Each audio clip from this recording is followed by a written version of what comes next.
नमस्कार भारतवासियों, एक खुशी की खबर आपको मिली कल, जिसमें कि रॉ मटेरियल जो यूएस ने हिंदुस्तान की वैक्सीन की कंपनियों को, भारत बायोटेक और सीरम को रोक रखा था, उसको दोबारा से सप्लाई चालू कर दी। और आज तो बाइडेन का भी फोन आ गया प्रधानमंत्री नरेंद्र मोदी के लिए कि पूरी आपको रॉ मटेरियल भी दिया जाएगा, इसके अलावा जो और भी सपोर्ट है, ऑक्सीजन वगैरह, वो हम जल्दी भेज रहे हैं। मेरे देशवासियों, ये कैसे संभव हुआ? ये केवल एक आदमी की वजह से संभव हुआ, जिसका नाम लेने पर लोग हम जैसे आदमियों को भक्त बोल देते हैं। मोदी की वजह से हुआ है जी।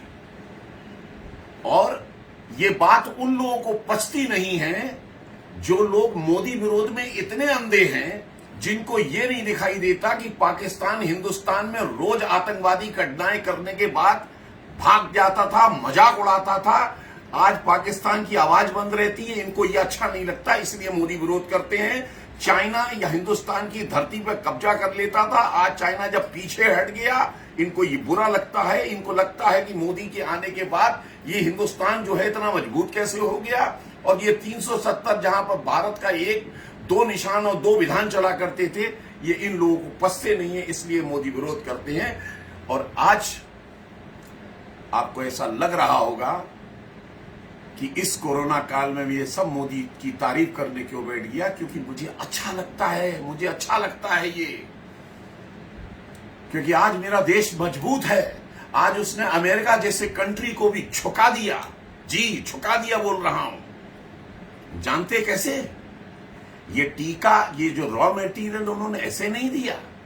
याद है आपको, प्रधानमंत्री मोदी ने एक बार कहा था कि ये 125 करोड़ के देश की ताकत है कि इंटरनेशनल प्रेशर हमारे ऊपर नहीं, हम उसके ऊपर हावी रहेंगे। वो करके दिखा दिए। अब आप जानिए कैसे। जब ये आप अच्छी तरह से जानते हैं, नहीं जानते, लेकिन मैं आज आपको बता देता हूं कि हिंदुस्तान में कोरोना की वैक्सीन बनने के बाद American lobby, international lobby, pharma lobby इस कदर मोदी की वजह से नाराज थी, क्योंकि 1.25 ट्रिलियन डॉलर का जो पूरा बिजनेस था वैक्सीन का, जो हिंदुस्तान की मार्केट थी, उसको मोदी ने जीरो कर दिया था। 500 बिलियन डॉलर का मास्क का और पीपीई किट का जो बिजनेस था, उसको नरेंद्र मोदी ने यहां पर उनके बिजनेस, उनके ख्वाब को धराशायी कर दिया था। इस वजह से फार्मा लॉबी इनसे बहुत नाराज थी, मोदी जी से। हिंदुस्तान में तो है ही यहां के विरोधी लोग, लेकिन वहां भी नाराज थी, तो उन्होंने एक अभियान चलाया। जैसे ही बाइडेन वहां के राष्ट्रपति हुए, उन्होंने उससे किसी भी तरह से करके फार्मा लॉबी ने पूरा जोर मार दिया कि हिंदुस्तान में जो वैक्सीन बनाने वाली कंपनियां हैं, इनका रॉ मटेरियल रोक दिया जाए, और इससे हिंदुस्तान की एक बहुत बड़ी मार्केट, वैक्सीन की मार्केट हमारी कंपनियों को मिल जाएगी। लेकिन ये नहीं जानते थे ये मोदी है, घर में घुस के मारता है। तो वही हुआ। एक फोन यहां से गया, एक फोन, बिना किसी पब्लिसिटी करे, ये नहीं टीवी एड में बोल रहे हैं, हल्ला बोल रहे हैं, कुछ बोल रहे हैं। एक फोन गया नेशनल सिक्योरिटी एडवाइजर का, वहां के नेशनल सिक्योरिटी एडवाइजर को सिर्फ ये कहा कि जो गेम आज आप हमारे साथ खेल रहे हैं ना, ये गेम हमें भी खेलना आता है। आप अगर उधर से रॉ मटेरियल अगर हमें नहीं भेजेंगे ना, तो आपको भी पता होना चाहिए कि फाइजर कंपनी जो आपके यहाँ टीका बनाती है, उसका रॉ मटेरियल भी बॉम्बे से ही जाता है। एक कंपनी बॉम्बे से ही भेजती है। तो यदि आपके स्वदेश के हित जुड़े हुए हैं, उसके आधार पर आप कहते हो कि हम रॉ मटेरियल नहीं दे सकते, तो हिंदुस्तानियों के भी अपने जो हैं हित जुड़े रह सकते हैं। बस यही ट्रम्प कार्ड था। उन्हें पता लग गया कि हिंदुस्तान अब कमजोर नहीं रहा, और उसी दिन अमेरिकन सरकार ने कहा कि ठीक है, हम रॉ मटेरियल की सप्लाई करेंगे। इसको बोलते हैं ताकत। ये हिंदुस्तान 125 करोड़ का मुल्क है।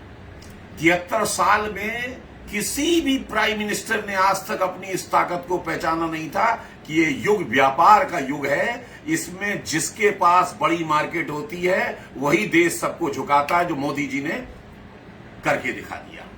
और आज अमेरिका तो छोड़ दीजिए, जो हमारे ऊपर टॉन्ट कसता रहता था, वहां के लोग कस रहे थे, वो छोड़ दीजिए।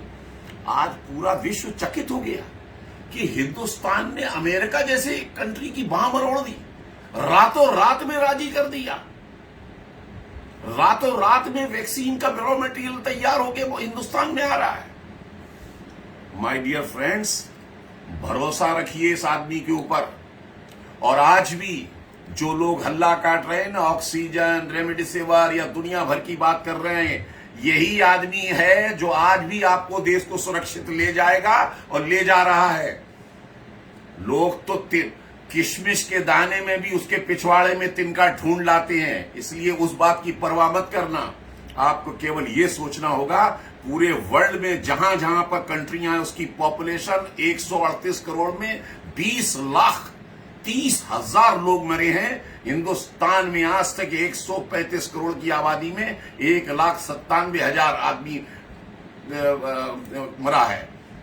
ये कोई छोटा काम नहीं है। बड़े बड़े इंफ्रास्ट्रक्चर वाले, जिसके यहां पर हॉस्पिटल्स का पूरा इंफ्रास्ट्रक्चर था, उड़ गए वो लोग। इसके बावजूद भी इस देश को बचाया इस आदमी ने, जो 71 साल का है। और यही इन लोगों में जलन है कि 18 घंटे इसके मुकाबले का हम काम नहीं कर सकते, इसके बराबर हम ईमानदार नहीं रह सकते, इसलिए वो किसी तरह से इसकी टांग खींचने की कोशिश करते हैं। लेकिन इस देश की जनता इतनी जागरूक है कि इनके सारे जो भी आज तक इस जैसे विपक्षी पार्टियों ने और ये जो वामपंथियों ने जो इसके खिलाफ मोर्चा खोल रखा है, यहां की जनता ने जैसे आज भी उनके मुंह पे मार के उनको पीछे किया है, आगे भी उनको पीछे कर देगी। जय हिंद, जय भारत।